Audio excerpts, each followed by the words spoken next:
Oh,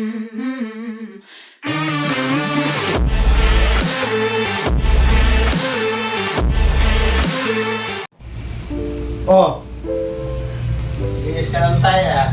Opo, boss. Kumusta yung 3 araw mo dito? O yun! Ikaw nagtuho nito? Boss. Manupuan mo. Ikaw nagtuho niya maglinis-linis ng gawa? Boss.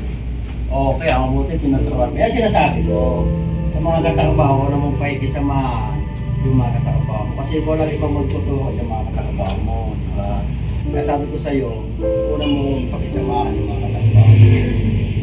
Kumusta naman yung mga tuho ni Ronnie sa'yo? Gusto na, mas pwede mo panalo lahat eh. Kaya okay na, at least makuha mo na may pakunti-kunti.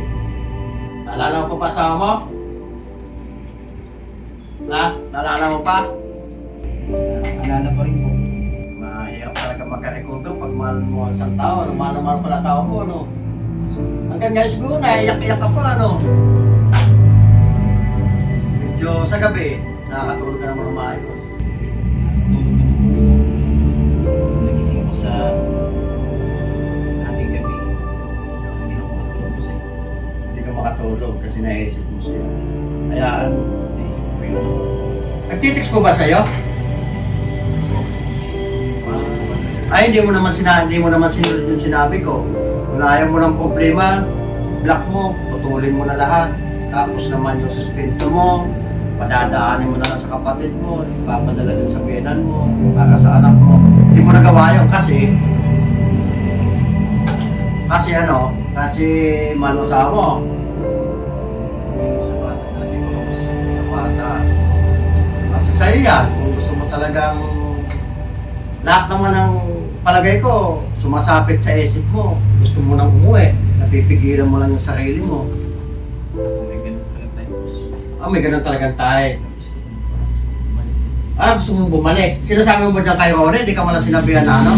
Na huwag ka nang umuwi dun sa ano? Sinasabihan mo ba ito, Rone? Oo boss, pinapayuhan mo naman din boss. Lagi kami nag-uusap. Ano sabi mo? Yan, sinasabi ko, mag-focus muna din sa trabaho. Ano muna yung problema niya kasi hindi ko din ng trabaho. Darating din naman yung araw na inaalala niya anak niya. Ay, kilala naman siya bandang sa uli at sa tamang panahon. May nagbibiro daw dyan. Baka naman daw yung anak, yung dinaanan ng anak, yung naaalala, hindi yung anak. Sino ba nagbibiro sa kanya dyan? Niluloko-loko na yung ata ito ha. Sino nagsabi na, ay, loko pala yung naalala mo, yung dinaanan ng anak, hindi naman yung anak. Mayroon bang ganun nagbibiro sa'yo dyan? Mayroon ano? Sabi ko na nga pa eh. Pero sa totoo, sino naalala mo? Yung anak o yung dinaanan ng anak? Ano pa naman magulang mo pa yan? Ano na pa magulang mo na nag-iwalay ng kasama? Ano sabi naman? Ano sabi sa'yo? Sabi ko sa sarili ko, magulang daw ako ng desisyon. Ay, ikaw na lang daw magdidesisyon. Wala. May nagsasabi dyan eh. Di ba, pinayuhan kita. Nang sabi ko, i-block mo na. Para pag matulog ka, i-block mo na para makapag-umpisa ka na mag-move on. May sinabihan ka din ng katrabaho mo dyan, ano? Kaya lang, ang sinabi niyo, may dugtong pa. Para matapos yung problema mo, bigyan kita ng lubid. Ganun ba siya nagsabi nun? Baka ito. Loko, huwag mo lulukoyin to. Para matapos yung problema. Lubid ang solusyon ha, huwag mo lulukoyin to. Taka, seryoso to. Mayroon pa nagsabi, bibilin di bote. Kaya lang, malata yun. Walang iya kayo, pinaglululokot to nyo. Kahit ang bahaw, huwag ito lulukoy. Seryoso to sa buhay. Napangiti lang namin boss kasi parang limano talaga boss. Binibiro nyo lang. Kaya pala sabi ko, papasok pa lang ako na, sabi ko. Para matapos ang problema mo, bibigyan kita ng lupin. Ay ayaw mo naman kami sundin eh, sa mga pinapayo namin sa iyo eh. Kung asawa. Tapos ay kita ka namin, umiiyak. Totoo naman, umiiyak talaga ito eh, iyakin talaga.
din yon. Para matapos ang problema mo, lubid ang solusyon, kahit yung buti, huwag kang gagawin yun. Basta isipin mo, sa panaraw-araw, magtrabaho ka ng maayos, alagaan mo ang sarili mo. Natuto ka naman, kahit 3 araw ka pa lang, marunong ka na magtrabaho dito. Kaya pagkano malilibang-libang ka din. Basta trabaho ka lang dito, pakita mo ng maayos. Saka huwag ka na kung gano'n lang din naman nakita mo na ganyan, na sabi mo nga, may bago na asawa mo. Baka naman, mag-move ka na, baguhin mo na yung pananaw, respeto mo na yung asawa mo, respeto mo na. Kasi unang-una, inayawan ka na, ikaw na may sabing inayawan, move ka na. Unang-una naman hindi ka naman siguro tulad ng iba na naligaw ka na, punta ka sa kuweba, na makikita mo lang. Ding-ding, o kaya tingin. Napunta ka dito sa Maynila, pagtanong mo ganyan, may malilingon-lingon ka, may sasakyan, may mga tao, kaya malilibang-libang ka na. Kaya kung ganun lang, para sa'yo, mapagparaya ka na. Malinaw pa naman mata mo, di ba? Ayan, makakita ka pa ng kahit hindi ka kagandahan, basta pagmahal sa'yo. Di ba? Ayan, may pakikilala ka si Ronnie. Ronnie, may pakikilala ka. Libang-libangin mo to, para kahit paano Basta mag-okay lang siya, marami. Sabi ko nga sa'yo, mismo magre-recommenda mga barkada mo na. Di ba? Basta mabait ka lang sa tao. Ano ka rin. Sa birthday sa 1 linggo, sama mo to sa inyo sa birthday para kahit paano, may ipsan yun. Pag pinaya ka ng barkada mo, walang problema. Basta, sama ka, mabait naman yun, sansay mo rin. Diba? Saka unang-una, dito sa Manila, iba dito. Kaya lahat ng mas maganda yung mabait ka, marunong kang makisama, huwag kang mamimiling tao, basta pakisamahan mo. Ang isipin mo lagi, pag lumabas ka ng bahay, alam mo kung bakit? Makakabarkada mo, hindi kaaway. Yan ang pinakamagandang tanim mo lagi sa usap mo. Para kahit paano, malibang-ibang ka. Saan kayo pupunta? Sa Lindon, puno na naman. Oo, boss. Sige, sama mo to, baka sakali. Taming cloud na marami doon. Tayo na! Mukhang maganda. Mukhang maganda yan malilibang-libang tong kaibigan natin. Ilang taon ka na, Ronnie? Ay, Roy? May pa ng pangalan mo? 20. Sabihin mo sa mga magulang mo, may trabaho ka na, saka medyo masaya-saya ka na, medyo nakakalimutan ka. Sabihin mo sa magulang mo, sabihin mo. Gustahin mo mama mo. Baka nag-aalala sa'yo, sabihin mo, makapanood yan. Gusto kayo dyan, ma. Salamat po kasi may trabaho na po ko ngayon. Okay yung pala na sa akin, okay na po ako. Nay, huwag ka mag-alala, Nay. Nasa ka-eskwela yung anak mo, Nay. Ka-eskwela sportler, Nay. Kaya huwag ka mag-alala, Nay. Dito na kami sa likod ng anak mo. Lalo na yung mga katrabaho niya, nakakamay niya. Ano masasabi mo, Ronnie Boy? Nakakasasabi ko lang, Roy. Nandito ka. Tao, anong problema mo, magsabi ka lang. Dito lang naman ako. Kung yung sabi mo, gusto mo kita. Kaya mo lang. Ito na tayo kumalan. Anong masasabi mo sa asawa niya? Babalikan niya pa ba o hindi na? Hindi na, boss. Pag mga ganyang babae, kailangan palitan niya kasi mahirap na. Lalo lang nandito si Ray sa Maynila. Layo. Oo. O ikaw, ano masasabi mo sa asawa? Babalikan mo pa hindi na. Baka alam niya din. Mahal ko, ganun ba? Ibibigay na kita sa asawa mo sa pangalawang mong asawa. Ikaw, sabihin mo rin, para alam mo na, yung parang ano ka na.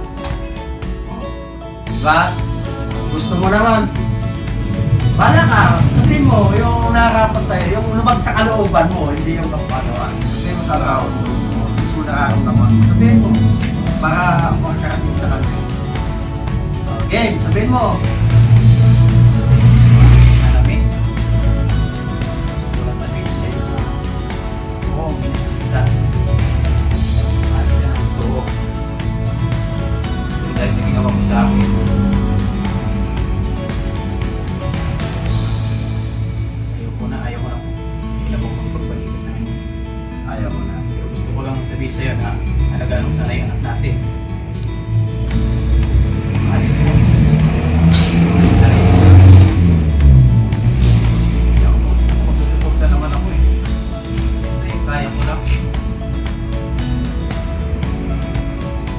Ano pa? Sabihin mo sa asawa mo.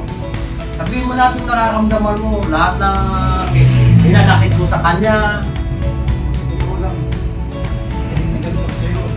Puso ko, puno ng galit. Puno ng galit. Kasi ba kayo nag-asawa? Tanongin kita. Nagkaramdam ka ba ng... Noon, okay naman yung pagkasama. Pag sinabi mong kamuting mo yung likod ko, kinakamot naman. Hindi sinabi naman na, ay, ayaw ko, inaantok ako. Hindi mo nga ganun mag-sistema. Ito yung time na gamit siya bago.